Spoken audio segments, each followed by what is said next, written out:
ছবি পশ্চিমেতে যেও, আমার সালাম নবীর দেশে দিও। রওজা জিয়ারতের আশায় পিয়াসী অন্তর প্রিয় নবী, ঘুমাই চিরন্তর আল্লাহুম্মা সাল্লি আলা সাইয়্যিদিনা মুহাম্মদ ওয়া আলা আলি সাইয়্যিদিনা।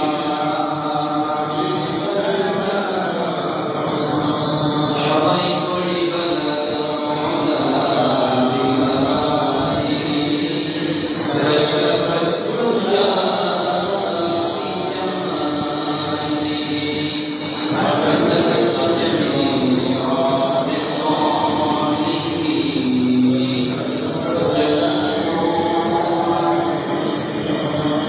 مشرقي حب محمد مطلع دیوانه مطلع خورشید شباز سینه سوجن ما بلغ العلا بکماله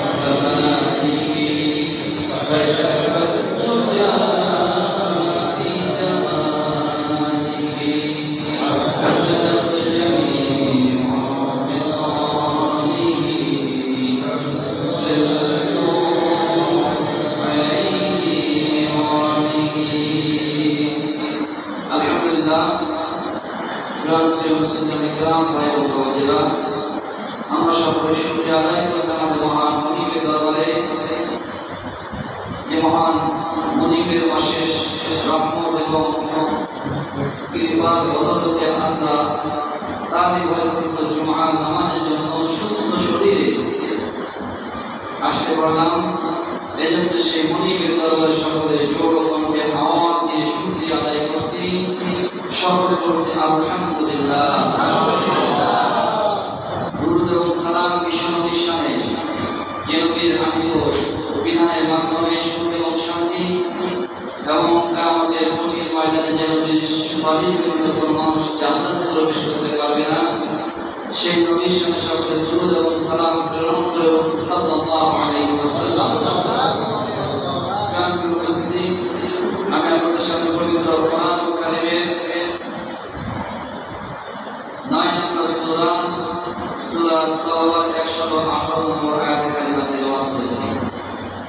আল্লাহ রাব্বুল আলামিন এই আয়াতের মাধ্যমে বলছেন, আর যে তিনজনের ব্যাপারে মুলতবি করে দেওয়া হয়েছিল আল্লাহ তাআলা তাদের উপর মাফ করে দিয়েছেন। পৃথিবীর সমগ্র ব্যাপকতা সত্ত্বেও যখন তাদের জন্য সংকীর্ণ হয়ে গেল, তাদের নিজেদের গ্রাম তাদের জন্য বোঝা হয়ে দাঁড়াবে এবং তারা জেনে নিল যে আল্লাহর হাত থেকে বাঁচার জন্য আল্লাহর নিজের রহমতের আশ্রয় ছাড়া আর কোনো আশ্রয় ছিল না। তখন আল্লাহ নীতি অনুগ্রহ হয়ে তাদের দিকে ফিরলেন, যাতে তারা তার দিকে ফিরে আসে। অবশ্যই আল্লাহ বড়ই ক্ষমাশীল এবং করুণাময়। কেমন উপস্থিতি, পবিত্র কোরআন কারীমের 9 নম্বর সূরা সূরাতুত তাওবা অত্যন্ত গুরুত্বপূর্ণ একটা সূরা। আল্লাহ রাব্বুল আলামিন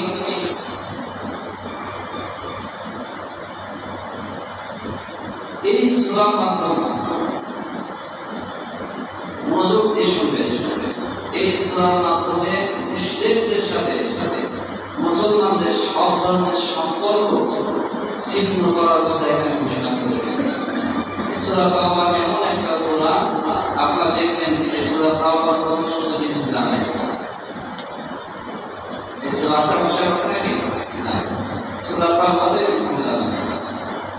তার কারণ মুফাসসিররা বলছেন যে এখানে মুশরিকদের জন্য, অর্থাৎ গয়র মুসলমান, এদের জন্য কোনো কল্যাণ এখানে রাখা হয় না, বা তাদের জন্য কোনো নিরাপত্তা বিধান এখানে করা হয় না।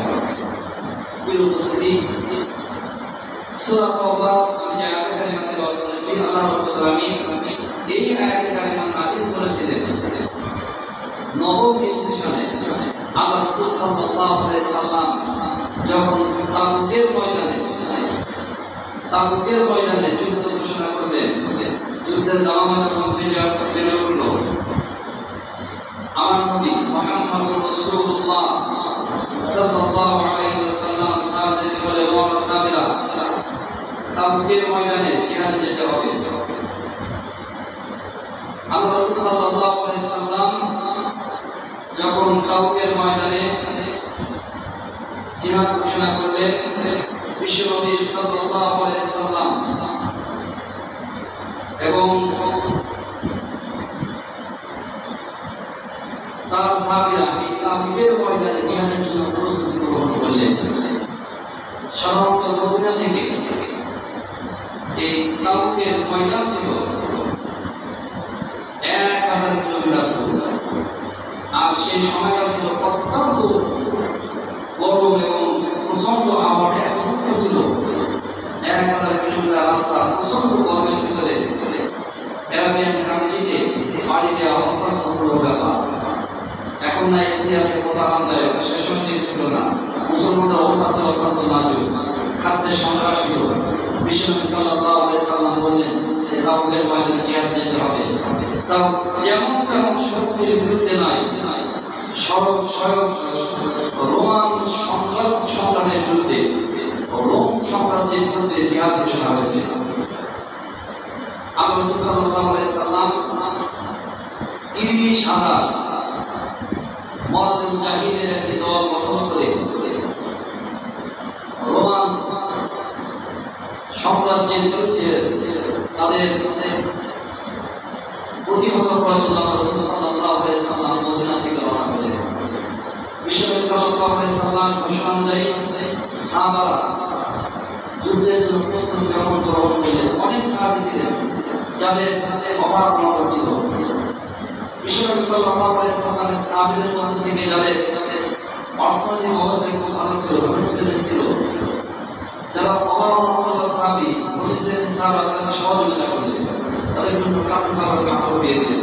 বিশ্বনবী সাল্লাল্লাহু আলাইহি সাল্লাম যখন জিহাদের ময়দানে যাত্রা শুরু করলেন, আমার নবীর সাহাবীদের মধ্য থেকে এক শ্রেণীর সাহাবীরা তারা বিভিন্ন অজুহাত দাঁড় দিয়ে জিহাদের ময়দানে তারা যাওয়া থেকে বিরত থাকেন। তাদের মধ্যে তিনজন সাহাবী ছিল, কাব ইবনে মালিক, হিলাল ইবনে উমাইয়া, মুরারা ইবনে রাবিয়া। এই তিনজন সাহাবী ছিল অত্যন্ত নিষ্ঠাবান এবং আল্লাহ রাসূল সাল্লাল্লাহু আলাইহি সাল্লামের জন্য জান মাল কুরবানি করা সাহাবী।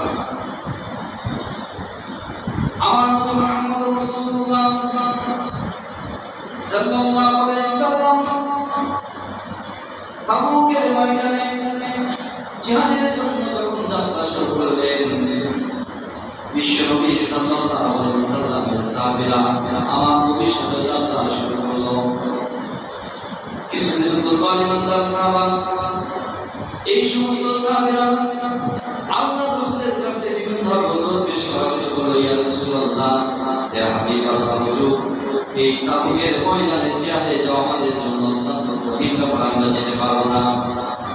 আমার বন্ধুগণ, কাব ইবনে মালিক, হিলাল ইবনে উমাইয়া, মুরারা ইবনে রাবিয়া, এই তিনজন সাহাবী আল্লাহ রাসূলের কাছে আসলেন, বললেন, ইয়া রাসূলুল্লাহ, ইয়া হাবিবাল্লাহ, আমরা জিহাদের ময়দানে যাব, তবে আপনি আমাদের